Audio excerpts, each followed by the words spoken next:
अध्यात्म विश्व विज्ञान यूट्यूब चैनल के सभी प्रेमी पाठकों का हार्दिक स्वागत समादर करते हैं।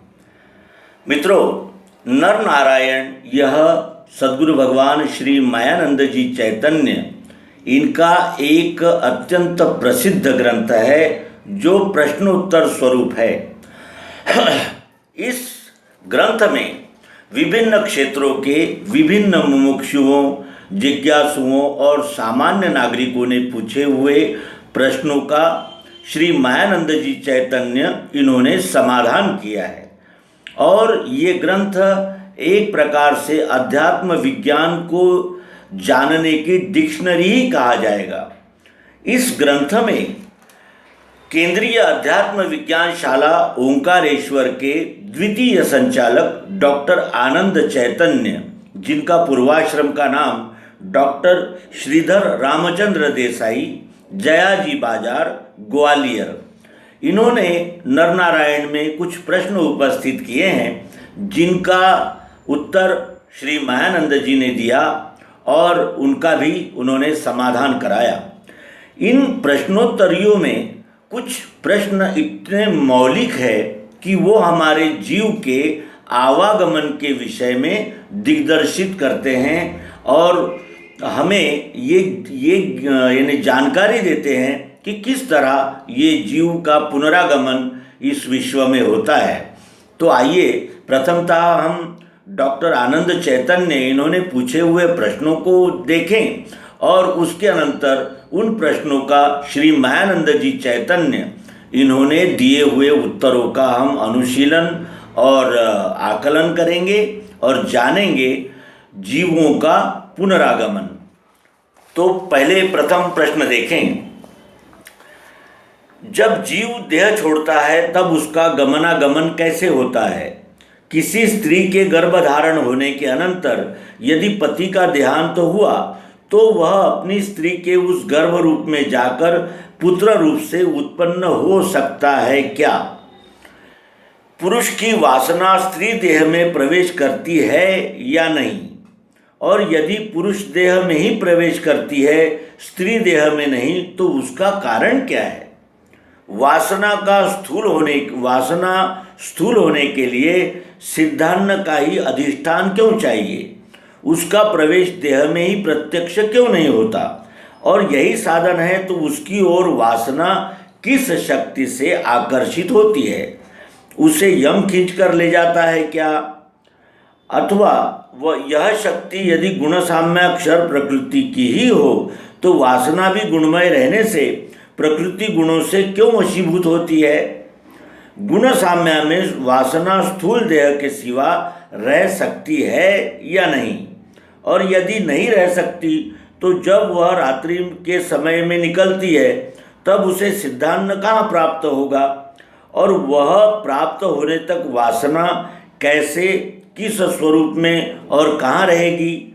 वासना देह छोड़ते समय अंतिम वासना के अनुरूप स्थूल रूपाकृति धारण करती हुई ही उसे छोड़ती है और सदैव स्थूल के आधार से ही रहती है, तो वह अन्य स्थूल रूप एवं देह धारण होने तक के अल्पकाल में सूक्ष्म रूप से कैसे वह किस स्वरूप में रहती है?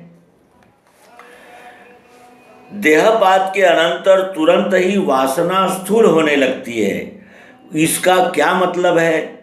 उसे स्थूल होने के लिए किस तत्व का सामान कहाँ से प्राप्त होता है? यह स्थूल होने लगने वाली वासना भावी शरीर में किस रीति से प्रवेश करती है? वह स्थूल होती है, प्रवेश करती है या सूक्ष्म रूप से जिस रूप में वह देह छोड़ती है उस स्वरूप में प्रविष्ट होती है?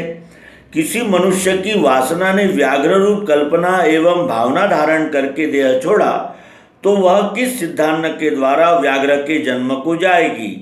जबकि व्याघ्र सिद्धान्न नहीं खाता, कच्चा ही खाता है। किसी वासना ने पत्थर का रूप अर्थात भावना या कल्पना धारण करके यदि देह छोड़ा तो वह उस जन्म को कैसे प्राप्त होगी? उसकी इच्छा किस रीति से परिपूर्ण होगी? किसी प्राणी को मनुष्य ने मारा तो अंतेमति सागति इस सिद्धांत से मनुष्य का चित्र मरण के समय साथ जाने से वह अकेले जन्म में मनुष्य होगा क्या, और यदि होगा तो आज ही सब प्राणियों का हनन करना उपयुक्त नहीं होगा क्या, क्योंकि इससे वे जल्दी ही मनुष्य योनि में आ जाएंगे, इससे जल्दी मुक्ति के अधिकारी होंगे।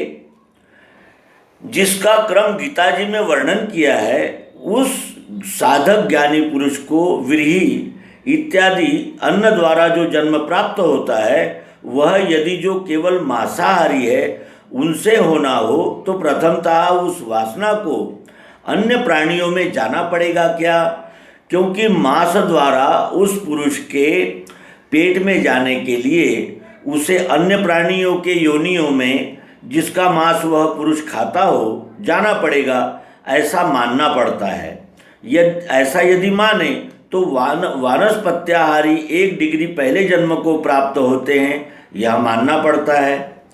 स्त्री पुरुष संबंध के समय शुक्र शोणित का जो संयोग होता है, उसमें वीर्य का अल्प बीज ही काम में आकर गर्भधारणा होती है, बाकी का वीर्य व्यर्थ हो जाता है। जबकि वासना यह वीर्य रूप से शरीर में रहती है, और जबकि वीर्य में अनेक वासनाएं भी हो सकती है, तो शुक्र शोणित के संयोग से एक ही वासना अर्थात जीव चैतन्य जन्म को प्राप्त होता है, ऐसा मानना पड़ेगा। फिर बाकी के वीर्य में जो वासनाएं वीर्य रूप से व्यर्थ जाती है, उनकी कर्म गति क्या? वे तो भावानुसार उसी शरीर में आई थी, फिर उनकी वह भावना कैसे, कितने समय में और कहाँ परिपूर्ण होगी? यदि वह वीर्य किसी अन्य प्राणियों ने खाया तो उस वासना की गति क्या? जो पुरुष ब्रह्मचारी हो, फिर वह बाल ब्रह्मचारी हो या पीछे ब्रह्मचारी रहता हो, उसके शरीर में जो वासनाएं जाती है, उनकी गति कैसे है?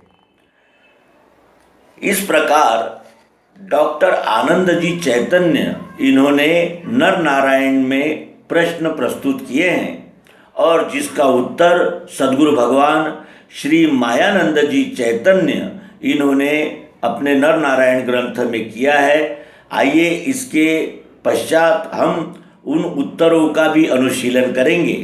मित्रों, प्रश्नकर्ता स्वयं डॉक्टर है, एमडी जीव विज्ञान। यह एक जिसे कहते हैं कि प्रतिष्ठित पदवीधारी है, और बालपन से ही अध्यात्म विज्ञान की दिशा में उनकी रुचि रही है, और श्री मायानंद जी चैतन्य के वे सुपुत्र हैं। और विशेषकर श्री मायानंद जी चैतन्य के देहावसान के बाद द्वितीय संचालक के रूप में वे प्रतिष्ठित हुए, और उन्होंने विज्ञानशाला का कार्य संभाला। इतना जिनके विषय में हम कह रहे हैं, उन्होंने किए हुए ये प्रश्न हैं, एक डॉक्टर ने किए हुए प्रश्न हैं, और हमारे जो सामान्य व्यक्ति के प्रश्न होते हैं, जो जिज्ञासाएं होती है कि किस तरह ये जीव पुनः शरीर धारण करता है, इन सभी प्रश्नों का उहापोह उनके प्रश्नों में हो चुका है। इसलिए इन प्रश्नों का उत्तर जानना अति महत्वपूर्ण सिद्ध होता है। और आइए हम अपने प्रेमी पाठकों के लिए अगले एपिसोड में इन प्रश्नों का व्यवस्थित समाधान जो सद्गुरु भगवान ने किया है, वो आपके सम्मुख रखने का प्रयास करेंगे। आशा है कि आप क्रमशः इन प्रश्नों का उत्तर जानेंगे, समझेंगे, और उन प्रश्नों में यानी दिए हुए मर्म का आकलन हम सहजतापूर्वक कर पाएंगे। नर्मदे हर, सद्गुरु भगवान की जय।